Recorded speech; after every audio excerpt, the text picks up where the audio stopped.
नमस्कार, आपके साथ मैं हूं स्तेश नैन मोर। बुलेटिन की शुरुआत करेंगे बड़ी खबर के साथ। लाठी चार्ज पर हरियाणा के कृषि मंत्री जेपी दलाल का बयान आया है। कहा, जत्थेबंदी हरियाणा को रणभूमि ना बनाए। ये जत्थेबंदियों से अपील की है कृषि मंत्री जेपी दलाल ने। कहा कि हरियाणा को रणभूमि ना बनाए। हरियाणा के किसान सरकार की योजनाओं से खुश हैं। इसके अलावा यूपी और पंजाब के नेताओं पर आरोप लगा कि किसानों को भड़का रहे हैं। करनाल के एसडीएम का बचाव भी किया जेपी दलाल ने। कहा कि सीएम पहले ही साफ कर चुके हैं कि उनकी भाषा गलत थी। सैलजा और दीपेंद्र हुड्डा ने जो आरोप लगाए थे उनका भी कृषि मंत्री जेपी दलाल ने जवाब दिया और कहा कि सबसे ज्यादा किसान कांग्रेस राज में मारे गए। लगातार अब मनोहर सरकार हमलावर हो रही है। किसानों को लेकर भी सख्त और तलख हो गई है, तो वहीं विरोधियों के आरोपों का भी अब खुलकर जवाब दे रही है।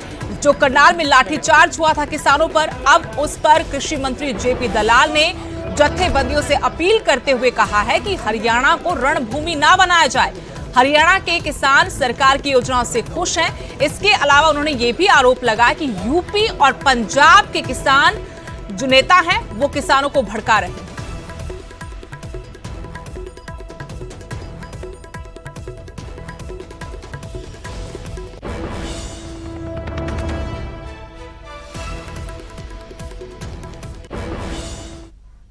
और वहीं पंजाब में मुख्यमंत्री कैप्टन अमरिंदर सिंह बुजुर्ग पेंशन भोगी जो लोग हैं उनको चेक दे रहे हैं। तो बुजुर्गों को कैप्टन अमरिंदर सिंह की तरफ से सौगात दी जा रही। सीधी तस्वीरें इस वक्त हम आपको दिखा रहे हैं हमारी टीवी स्क्रीन पर। बुजुर्गों को कैप्टन की तरफ से ये बड़ी सौगात। इससे पहले जो किसान शहीद हुए थे उनके लिए बड़ी राहत सरकार ने नौकरी के रूप में दी थी जो आश्रित थे उनको, और अब बुजुर्गों को कैप्टन अमरिंदर सिंह की ये बड़ी सौगात। बुजुर्गों की पेंशन बढ़ाने के बाद अब वो पैसा उनको चेक के रूप में दिया जा रहा है। कैप्टन अमरिंदर सिंह पंजाब के मुख्यमंत्री बुजुर्गों को सौगात देते हुए बुजुर्गों की बढ़ी हुई पेंशन की सौगात चेक के रूप में उन्हें दी जा रही है। अब ज्यादा वक्त पंजाब में चुनावों में नहीं बचा। ऐसे में एक दबाव अपनी ही पार्टी का भी, साथ ही जो वादे किए थे चुनाव के वक्त उन वादों को पूरा करने की कोशिश मुख्यमंत्री कैप्टन अमरिंदर सिंह की तरफ से। इसी कड़ी में बुजुर्गों की बढ़ी हुई पेंशन की सौगात उनको दी जा रही है।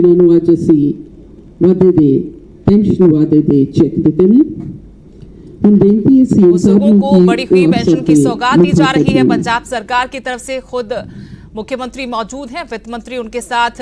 पेंशन की जो सौगात है, पेंशन को 750 से बढ़ाकर 1500 रुपए किया गया था और उस बढ़ी हुई पेंशन की सौगात को मुख्यमंत्री खुद अपने हाथों से चेक देकर पेंशन भोगी लोगों को ये बड़ी सौगात दे रहे हैं।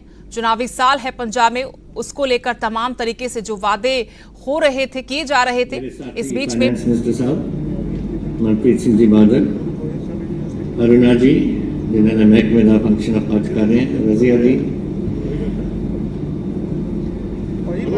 बलबीर जी और परमिंदर सिंह जी गिल साढ़े MLA साहब, धर्मसोत जी मिनिस्टर साहब और आज इतने विराजमान मेरे वीरों के भैनों।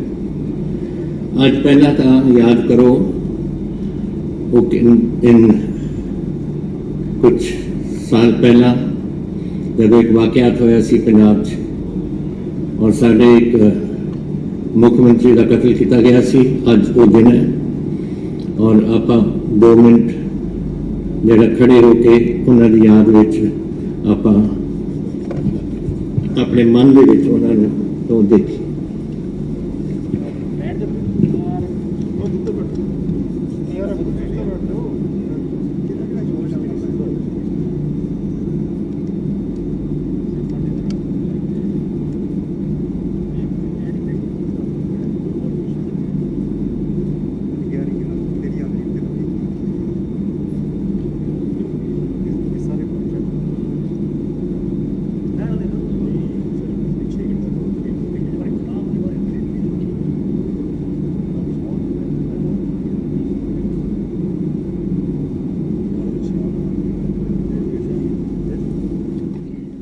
बुजुर्गों को जो पेंशन का तोहफा दिया था कैप्टन सरकार ने, 750 से पेंशन को बढ़ाकर 1500 रुपए कर दिया था।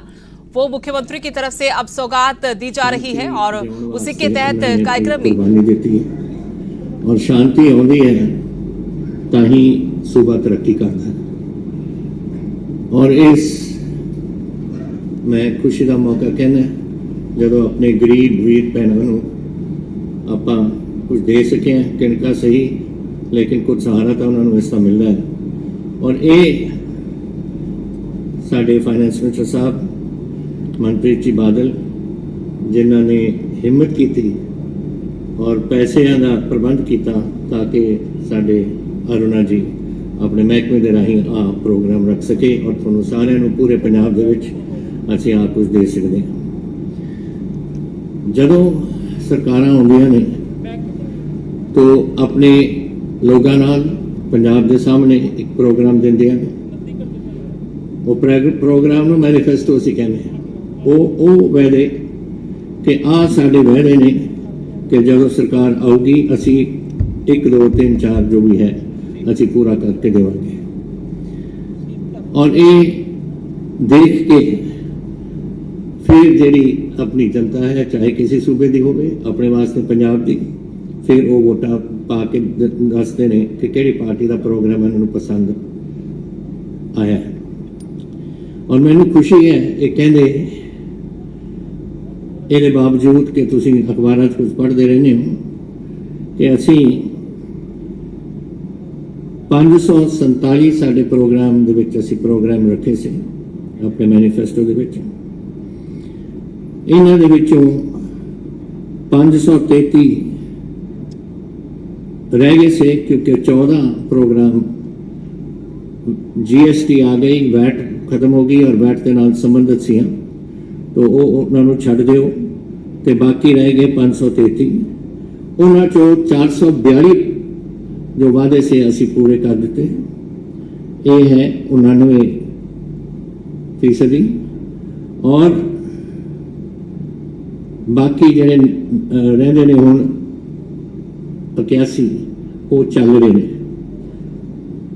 हुण जदों कोई प्रोग्राम करते हो तुसीं और वादे करते हो 500 कुछ तो वो वास्ते पैसों की लड़ पैंदी है, हर चीज़ के नाल पैसों का संबंध है। और वो आहिस्ता आहिस्ता साडे फाइनेंस मिनिस्टर साहब ने सब हिम्मत की थी, पैसे लियाए, पैसे जोड़े और प्रोग्रामों के विच वख-वख मिनिस्ट्रियां दे विच दिते गए ताकि असीं सामने थोड़े रख सकीए। पहला तो ये सी कि गरीबों वास्ते असी ये प्रोग्राम दिता है जिथे 750 तो लैके 1500 रुपये है। मैं तुहानूं बधाई दिंदा अरुणा जी, तुसीं ये प्रोग्राम किया। और जैसे तुहानूं स्टेज तो भी दस्सिया गया नाले इन्हां ने दस्सिया ये कांग्रेस पार्टी जद दी आई है असी 15 साल दे जिन्नी साडी हुकूमत रही है उहदे तो 4 बार असी वधाया। एक इस साल इस पिछले कुछ सालों के विच जदों मेरी पिछली सरकार भी सी 2 तो 7 तक और फिर हुण 4.5 साल हो गए ने जोड़ लो तुसीं तो असी साडी सरकार के दौरान 3 बार वधाया।